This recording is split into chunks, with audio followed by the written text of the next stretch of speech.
नमस्कार दोस्तों, इस वीडियो में आप लोग को दिखाने वाला हूँ कन्वर्सेशन टॉकिंग अबाउट फूड के बारे में। डिस्कसिंग ट्रैवल मतलब कि यात्रा के बारे में। टॉकिंग अबाउट रिलेशनशिप संबंध के बारे में बातचीत। टॉकिंग अबाउट स्टडीज मतलब कि पढ़ाई के बारे में बातचीत। कन्वर्सेशंस यूजिंग स्टेटिव वर्ब्स मतलब ये वे क्रियाएं होती है जो भावनाएं जैसे लाइक, लव, हेट ये भावनाओं को दिखाती है। सोचने की प्रक्रिया जैसे बिलीव, अंडरस्टैंड, नो मेरा मानना है, मैं समझता हूँ, मुझे पता है। स्वामित्व जैसे ओन या बिलोंग किसी का कुछ है। और इंद्रिया सी, हियर, स्मेल, टेस्ट, फील इस सभी का यूज हम स्टेटिव सेंटेंस बनाने के लिए करते हैं जो कि आमतौर पर कंटिन्यूअस टेंस में नहीं आती। हम इसे ज्यादातर सिंपल प्रेजेंट या फिर सिंपल पास्ट में ही यूज करते हैं। तो आइए इन कन्वर्सेशन को स्टार्ट करते हैं। मैं हूं अनिल कुमार, आप लोग देख रहे हैं डेली इंग्लिश फॉर ऑल। तो देखिए आप लोग के सामने वाक्य है, मुझे इटालियन खाना बहुत पसंद है। तो यहाँ पर हमारा सब्जेक्ट है मुझे मतलब आई। जब कोई चीज बहुत पसंद हो तो उसके लिए हम लव का यूज कर सकते हैं और उसके बाद हम रखेंगे इटालियन फूड। तो ये आपका सेंटेंस है, आई लव इटालियन फूड, मुझे इटालियन खाना बहुत पसंद है। और यहाँ पर मैं आप लोगों से पूछना चाहूंगा कि क्या इस सेंटेंस में कोई एक्शन है, मतलब कि कोई काम हो रहा है। तो इसका जवाब है इस सेंटेंस में कोई भी काम नहीं हो रहा। ओके, कोई क्रिया नहीं हो रही, हम सीधा एक स्टेट बता रहे हैं। और लव एक स्टेटिव वर्ब है जो कि सिर्फ स्टेट बताती है। जैसे आई लव इटालियन फूड, मुझे इटालियन खाना बहुत पसंद है। पसंद है तो है, कोई एक्शन तो नहीं हो रहा, हाथ पैर तो नहीं हिल रहे। ओके, एक्शन किसे कहते हैं? जिसमें हमारी जुबान हिले या हाथ पैर हिले। जब भी सेंस वाली बात होगी, जैसे कुछ बदबू आना, खुशबू आना या फिर सुनना, देखना, जब भी हमारे सेंस की बात होगी तो वो एक्शन में नहीं आता। तो इस कन्वर्सेशन की खास बात यह है कि आप लोगों को इसमें सेंस वाले वर्ब्स मिलेंगे जो कि एक स्टेट बताएंगे, एक स्थिति बताएंगे। देखिए रोहित कहता है सच में मुझे भारतीय खाना ज्यादा पसंद है। तो सच में मतलब रियली। उसके बाद हमारा सब्जेक्ट है मुझे मतलब आई। अब कोई चीज ज्यादा पसंद है तब हम प्रेफर का यूज करते हैं, आई प्रेफर। उसके बाद इंडियन खाना, भारतीय खाना। Okay, Indian food. रियली मतलब सच में। आई यहाँ पर सब्जेक्ट है मतलब मुझे prefer, I prefer Indian food मतलब कि मुझे भारतीय खाना ज्यादा पसंद है। लेकिन पिज्जा और पास्ता का स्वाद कमाल का होता है, नेहा कहती है। लेकिन मतलब but, pizza and pasta test amazing. तो ये आपका सेंटेंस है, बट मतलब लेकिन, पिज्जा और पास्ता यहाँ पर सब्जेक्ट है, पिज्जा एंड पास्ता। उसके बाद ये स्टेटिव वर्ब का यूज किया हमने, टेस्ट मतलब स्वाद। उसके बाद अमेजिंग मतलब मजेदार या कमाल। तो ये आपका सेंटेंस हो गया, pizza and pasta test amazing. Pizza और पास्ता का टेस्ट कमाल का होता है, मजेदार होता है। ओके, और यहाँ पर भी कोई एक्शन नहीं है, सिर्फ हम बता रहे हैं कि कमाल का स्वाद होता है। रोहित कहता है सही कह रही हो, लेकिन मुझे ज्यादा चीज पसंद नहीं है। यहाँ पर चीज नहीं है, चीज। सही कह रही हो मतलब कि आई अग्री, मैं सहमत हूँ, या सही कह रही हो, तुम्हारी बात सही है। या फिर आप कह सकते हैं आई अग्री विद यू। लेकिन जितना ज्यादा शॉर्ट बोलेंगे कन्वर्सेशन में उतना ज्यादा बेटर होता है। उसके बाद बट, लेकिन आई हेट टू मच चीज। बट लेकिन आई हेट टू मच चीज मतलब कि मुझे ज्यादा चीज पसंद नहीं है, या मैं चीज से नफरत करता हूँ, अत्यधिक चीज से नफरत करता हूँ। ओके, तुम बहुत कुछ मिस कर रहे हो, तुम्हें असली इटालियन पिज्जा आजमाना चाहिए। तो ये प्रेजेंट कंटिन्यूअस का सेंटेंस है, बहुत कुछ मिस कर रहे हो। यू मतलब तुम, आर मिसिंग आउट, सिर्फ इतना ही बोलेंगे तो चलेगा। यू आर मिसिंग आउट, तुम बहुत कुछ मिस कर रहे हो। यू नीड टू ट्राई, तुम्हें ट्राई करने की जरूरत है, authentic Italian pizza. You are missing out, आप कुछ मिस कर रहे हो। यू नीड टू ट्राई, आपको ट्राई करने की जरूरत है, ऑथेंटिक इटालियन पिज्जा। ओके, मतलब असली इटालियन पिज्जा आजमाना चाहिए, यही सेंस है। You need to try authentic Italian pizza. शायद, वैसे इस कॉफी की खुशबू बहुत अच्छी आ रही है, से बनाते हैं। शायद मतलब मे बी, वैसे मतलब बाय द वे। शायद वैसे, may be by the way, this coffee, ये हमारा सब्जेक्ट है, smells great. This coffee smells great, इस कॉफी की खुशबू अच्छी आ रही है। आप कहेंगे आ रही है वाला सेंस आ रहा है, तो ये कंटिन्यूअस में कभी भी हम सेंस वाले वर्ब्स को या स्टेटिव वर्ब्स को कंटिन्यूअस फॉर्म में नहीं रखते हैं। कुछ वर्ब्स रखी जाती हैं लेकिन वो अलग कंडीशन में रखी जाती है, वो मैं आप लोग को बता दूंगा। इस प्रकार के वर्ब्स को हम ज्यादातर सिंपल पास्ट या सिंपल प्रेजेंट में ही यूज करते हैं। अब देखिए कन्वर्सेशन नंबर 2 है डिस्कसिंग ट्रैवल, यात्रा के बारे में बातचीत। अमन, मैं अगले साल यूरोप जाना चाहता हूँ। तो यहाँ पर सब्जेक्ट है आई मतलब मैं, चाहता हूँ मतलब वांट, जाना टू विजिट, उसके बाद है आपका यूरोप, यूरोप नेक्स्ट ईयर अगले साल। ये आपका सेंटेंस हो गया I want to visit Europe next year. मैं आप लोगों से जानना चाहूंगा क्या इस वाले सेंटेंस में कोई एक्शन है, कोई क्रिया हो रही है? तो इसका जवाब है नहीं हो रही। क्यों नहीं हो रही? देखिए आई वॉन्ट टू विजिट, मैं जाना चाहता हूँ, ये मेरी इच्छा है। ओके, मैं कोई हरकत नहीं कर रहा, मैं सिर्फ बता रहा हूँ मैं जाना चाहता हूँ। ना मेरे हाथ पैर हिल रहे हैं, ना मैं कुछ और हिला रहा हूँ जाने चाहने के लिए। अगर कुछ हिलाता तो फिर वो एक्शन हो जाता, हाथ पैर हिलाता, जवान हिलाता, कुछ भी चीज करता अपने शरीर से हरकत, तो वो एक्शन हो जाता। लेकिन यहाँ पर वांट चाहता हूँ मैं, क्या मैं हिला रहा हूँ? तो ये जितनी भी सेंस वाली बातें होती है वो वर्ब्स दिखा रहा हूँ जिससे आप स्टेटिव सेंटेंस बनाते हैं। ओके, इसी प्रकार से देखिए ये तो बहुत अच्छा प्लान लग रहा है। जब भी सेंटेंस के लास्ट में ऐसा कुछ है लग रहा है तो आप साउंड्स का यूज कर सकते हैं, दैट, और बहुत अच्छा, sounds like a great plan, that sounds like a great plan, ये लग रहा है वाला सेंस दे रहा है साउंड। ओके, आप कहेंगे ये भी कंटिन्यूअस में हो सकता है? नहीं हो सकता, साउंडिंग नहीं करेंगे, ये हमेशा सिंपल प्रेजेंट या पास्ट में ही यूज करते हैं। ओके, इस प्रकार के वर्ब्स को ज्यादातर हम सिंपल प्रेजेंट या पास्ट में ही यूज करते हैं, जो स्टेट बताती है, स्थिति बताती है, यहाँ कोई एक्शन नहीं होता। अगर आप लोगों को डिटेल में जानना है तो आई बटन पे क्लिक करके यहाँ पर स्टेटिव सेंटेंस की ये वीडियो जरूर देखें। हाँ, मेरा मानना है कि यात्रा करने से हम ज्यादा समझदार बनते हैं। यस मीन्स हाँ, आई बिलीव ट्रेवलिंग, अब बिलीव के बाद हम वर्ब की आईएनजी फॉर्म का यूज करेंगे। Okay, make us smarter, yes मतलब हाँ, आई बिलीव मेरा मानना है या मेरा विश्वास है, ट्रेवलिंग यात्रा करना, मेक्स अस स्मार्टर हमें स्मार्टर बनाता है। तो रिया कहती है मुझे पता है जब मैं यात्रा करती हूँ तो मैं हमेशा उत्साहित महसूस करती हूँ। मुझे पता है मतलब आई नो, जब मैं यात्रा करती हूँ, इसे वैन से बना देंगे, वैन वाली क्लॉज से, तो मैं हमेशा उत्साहित महसूस करती हूँ। तो ये वाला सेंटेंस पहले लेते हैं, आई ऑलवेज, मैं हमेशा फील महसूस करती हूँ, एक्साइटेड उत्साहित, व्हेन आई ट्रैवल जब मैं यात्रा करती हूँ। ओके, नेक्स्ट, तुम्हें अपनी पिछली यात्रा याद है? Do you remember your last, do you remember क्या तुम्हें याद है योर लास्ट ट्रिप, तुम्हारी पिछली यात्रा? बिल्कुल, मैं मनाली गई थी और वह शानदार था। बिल्कुल मतलब कि ऑफ कोर्स बिल्कुल, I visited Manali and it was amazing, I visited Manali, मैं मनाली गई थी, एंड और इट वॉज अमेजिंग, वो शानदार था, मजेदार था। अमन कहता है समझ सकता हूँ कि तुम्हें पहाड़ क्यों पसंद है, वे प्रकृति प्रेमियों के लिए ही बने हैं जो प्रकृति से प्रेम करे।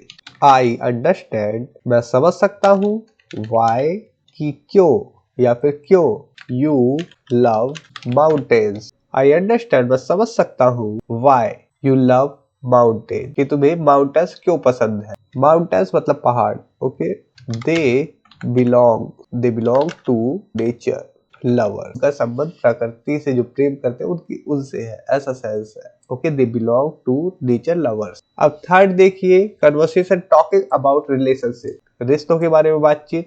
मुझे अपने परिवार के साथ समय बिताना बहुत पसंद है, I love spending time with my family. Simple sentence है ना, I love spending time with my family, मुझे अपने परिवार के साथ समय बिताना बहुत पसंद है। अब देखिए लव के बाद हमने वर्ब की आईएनजी फॉर्म का यूज किया। लव के बाद हमेशा वर्ब की आईएनजी फॉर्म का यूज करें, या तो टू प्लस वर्ब की फर्स्ट फॉर्म का भी यूज होता है, लेकिन वो एक अलग कंडीशन होती है। अब ज्यादातर आप लव के साथ वर्ब की आईएनजी फॉर्म का ही यूज करें, ये ज्यादा बेटर है। अमित कहता है मुझे भी, लेकिन कभी कभी मुझे लगता है कि वे मुझे समझते नहीं है। मुझे भी मतलब me too, but sometimes I feel like they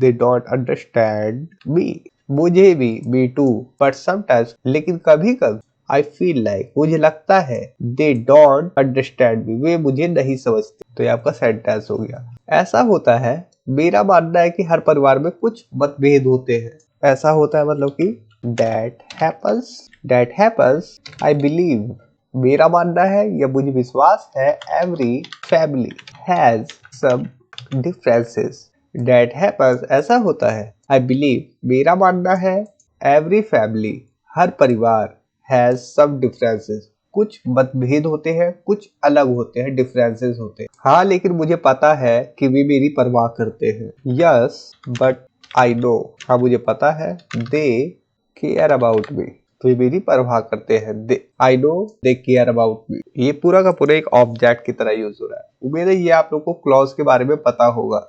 अगर मैं बोलूं आई नो हिम, मैं उसे जानता हूँ, लेकिन हम ये पूरा का पूरा एक सेंटेंस ही बोल दे रहे हैं। ओके, आई नो, मैं जानता हूँ, क्या जानता हूँ, दे केयर अबाउट मी, कि वे मेरी परवाह करते हैं। बिल्कुल, हमें बस उन पर थोड़ा और भरोसा करने की जरूरत है। बिल्कुल मतलब exactly we just need to trust them more. We just need to trust, हमें विश्वास करने की जरूरत है या भरोसा करने की जरूरत है, देम मोर, उन पर थोड़ा और। ओके, तुम बहुत समझदार लगती हो। यू सीम वेरी वाइज, तुम बहुत समझदार लगती हो। हाँ आई ट्राई, हाँ मैं कोशिश करती हूँ। देखिए, कन्वर्सेशन टॉकिंग अबाउट स्टडीज, पढ़ाई के बारे में बातचीत। राहुल कहता है, क्या तुम्हें इस गणित के सवाल का जवाब पता है? Do you know the answer to this math problem? Do you know the answer, क्या तुम्हें आंसर आता है या पता है जवाब? नहीं, मुझे ये कंसेप्ट नहीं समझ आता। बनाते हैं इसे। नहीं मतलब नो। आई डोंट, आप कहेंगे I don't understand this concept. अगर आप लोगों को कहना हो नहीं मुझे ये कॉन्सेप्ट समझ नहीं आता, नो नहीं, आई डोंट अंडरस्टैंड मतलब मैं नहीं समझ पाता इस कॉन्सेप्ट, ये कॉन्सेप्ट। राहुल, मुझे लगता है कि हमें अभ्यास करने की जरूरत है। जब भी आप लोगों को कहना हो मुझे लगता है, तो आई थिंक कह सकते हैं, आई थिंक। या फिर अगर आप लोगों को कहना है कि मेरा मानना है, तो आप बोले आई बिलीव, मेरा मानना है। वी नीड मोर प्रैक्टिस, हमें और अभ्यास करने की जरूरत है। We need more practice. Riya, लेकिन सच कहूँ मुझे गणित से नफरत है। शायद के लिए हम मे बी का यूज करेंगे, मे बी, बट, लेकिन सच कहूँ तो बट ऑनेस्टली, लेकिन सच कहूँ, आई हेट मैथ, मुझे मैथ से नफरत है या मैथ मुझे पसंद नहीं है। हाँ, मुझे भी गणित से ज्यादा विज्ञान पसंद है, राहुल कहता है। तो हाँ मतलब हाँ ही होता है इंग्लिश में। I prefer science over math too. तो यहाँ पर आप लोग को समझ में आया, prefer science over math too मतलब कि मुझे गणित से ज्यादा विज्ञान पसंद। मुझे भी। हमें टीचर से मदद मांगनी चाहिए। We should ask the teacher for help. We should ask, पूछना चाहिए, द टीचर से फॉर हेल्प, मदद के लिए। मतलब कि हमें टीचर से मदद मांगनी चाहिए। हाँ, अच्छा विचार है। That's a good idea. Yes, that's a good idea. अच्छा विचार है। Discussing music, संगीत के बारे में बातचीत। क्या तुम्हें पॉप म्यूजिक पसंद है? Do you like pop music? और यहाँ पर मैं आप लोगों को सबसे बड़ी चीज बता दूं जो कि टेंस से सीखते हैं। यहाँ पर देखिए कहीं बार ता है, ती है, ते है नहीं है, फिर भी ये सिंपल प्रेजेंट का सेंटेंस। जरूरी नहीं है कि वाक्यों के अंत में ता है, ती है, ते है आए तो ही हम उसे सिंपल प्रेजेंट समझेंगे। हिंदी कुछ भी हो, जो रूल कहता है प्रेजेंट टाइम को दिखाने के लिए हम सिंपल प्रेजेंट का यूज करते, चाहे उसमें ता है, ते है आता है, चाहे नहीं आता है, इससे कोई मैटर नहीं। बस हमें इतना पता होना चाहिए कि सिंपल प्रेजेंट मतलब हम प्रेजेंट टाइम में कोई अपनी हैबिट दिखाते हैं, कोई अपनी नापसंद या पसंद बताते हैं, इस प्रकार से। ओके, तो do you like pop music? क्या तुम्हें पॉप म्यूजिक पसंद है?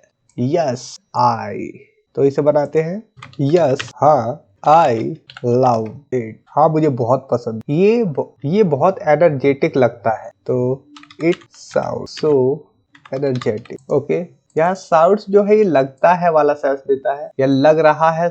अगर ये सेंस है लग रहा है तो भी हम साउंड का यूज कर लेते। ओके, इसे कंटीन्यूअस फॉर्म में नहीं रखा जाता है, सिंपल प्रेजेंट या सिंपल पास्ट में ही यूज करते हैं। मुझे शास्त्रीय संगीत ज्यादा पसंद है। I prefer classical music. I prefer classical music, मुझे शास्त्रीय संगीत ज्यादा पसंद है। रियली, सच में, लेकिन क्या तुम्हें ये धीमा नहीं लगता? क्वेश्चन की तरह पूछा गया, सच में। But don't you feel it's too slow? But लेकिन डोंट यू फील, क्या तुम्हें ऐसा नहीं लगता इट्स टू स्लो, ये बहुत धीमा है? ओके, शास्त्रीय संगीत बहुत धीमा है मतलब एनर्जेटिक नहीं है, ऐसा सेंस। बिल्कुल नहीं, मुझे लगता है कि शास्त्रीय संगीत बहुत सुकून देने वाला होता है। बिल्कुल नहीं, तो आप कहे not at all. Not at all, बिल्कुल नहीं। आई बिलीव, मुझे लगता है या मेरा मानना है। थिंक का भी यूज कर सकते हैं बिलीव की जगह। Classical music is very soothing. I believe classical music is very soothing. Soothing, soothing मतलब होता है सुखदायक, सुकून देने वाला। अब देखिए, द मिस्टीरियस साउंड, एक अजीब आवाज की बातचीत। अमन कहता है तुम्हें वो आवाज सुनाई दे रही है? तो do you here that sound? Do you here that sound, क्या तुम्हें वो आवाज सुनाई दे रही है? अब आप कहेंगे दे रही है, फिर कंटीन्यूअस फॉर्म है, प्रेजेंट कंटीन्यूअस नहीं। इस प्रकार के सेंटेंसेस भी जिसमें सेंस हो, ओके, हम कोई हरकत ना करें, हम कोई स्थिति पूछे, क्या ऐसा कुछ हो रहा है, क्या ऐसा कुछ दिख रहा है, क्या ऐसा कुछ सुनाई दे रहा है, क्या ऐसी स्मेल आ रही है, ओके, उसे हम सिंपल प्रेजेंट में ही बनाते हैं। Do you here that sound, क्या तुम्हें वो आवाज सुनाई दे रही है? तो हियर का यूज किया यहाँ पर। आईएनजी नहीं करेंगे कि are you hearing that sound, वो गलत हो जाएगा। इसी प्रकार से हाँ, बहुत अजीब आवाज लग रही है। यस इट साउंड्स, अब यहाँ पर ये साउंड्स है, ये सीम्स की तरह काम कर रहा है, ओके, ये वर्ब है यहाँ पे। रियली स्ट्रेंज, अभी मैं आपको और क्लियर कर देता हूँ साउंड और सीम। तो आप साउंड का यूज तब करें जब कोई चीज सुनने में अजीब लगे, ओके, और सीम्स का यूज करते हैं हम स्थिति, कोई स्थिति अजीब लगे। यहाँ पर सीम्स का भी यूज किया जा सकता है, ओके, लेकिन साउंड यहाँ पर ज्यादा बेटर लग रहा है क्योंकि यहाँ पर सुनने की बात हो रही है कि तुम्हें कोई आवाज सुनाई दे रही है, तो वो बोल रहा है हाँ इट साउंड्स रियली स्ट्रेंज, मुझे लग रहा है कि ये आवाज अगल बगल के पुराने घर से आ रही है। आई फील लाइक मतलब कि मुझे लग रहा है it is coming from the old house next door. I feel like, मुझे लग रहा है it is coming from the old house, ये पुराने घर से आ रही है। नेक्स्ट डोर, पुराने घर के अगल बगल से, ओके। नेक्स्ट डोर, ओ नहीं, मुझे भूतों पर विश्वास नहीं है, लेकिन ये डरावना है। Oh no, I don't believe in ghost but this is scary. I don't believe in ghost, मुझे भूतों पर विश्वास नहीं है, बट दिस इज स्कैरी, लेकिन ये डरावना है। मुझे पता है, चलो देखते हैं। आई नो, मुझे पता है।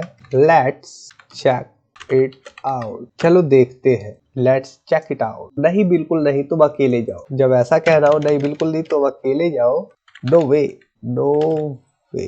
यू गो अलोन, तुम अकेले जाओ। हाँ ठीक, हाँ की इंग्लिश हाँ होती है, ठीक है मतलब ओ। दोस्तों, इस वीडियो में इतना ही। उम्मीद करता हूँ ये वीडियो आप लोगों के लिए हेल्पफुल होगी, और मैं आप लोगों से कहना चाहूंगा, अगर आप लोगों ने अभी तक मेरी ई बुक्स पीडीएफ को बाय नहीं किया है तो डिस्क्रिप्शन में मैं लिंक दे दूंगा, आप लोग जाकर वहां से बाय कर सकते हैं, जो कि इंग्लिश सीखने के लिए काफी ज्यादा इंपॉर्टेंट है और काफी ज्यादा हेल्पफुल होगी आपके लिए। थैंक्स फॉर वॉचिंग, इस वीडियो में इतना ही। Take care, bye.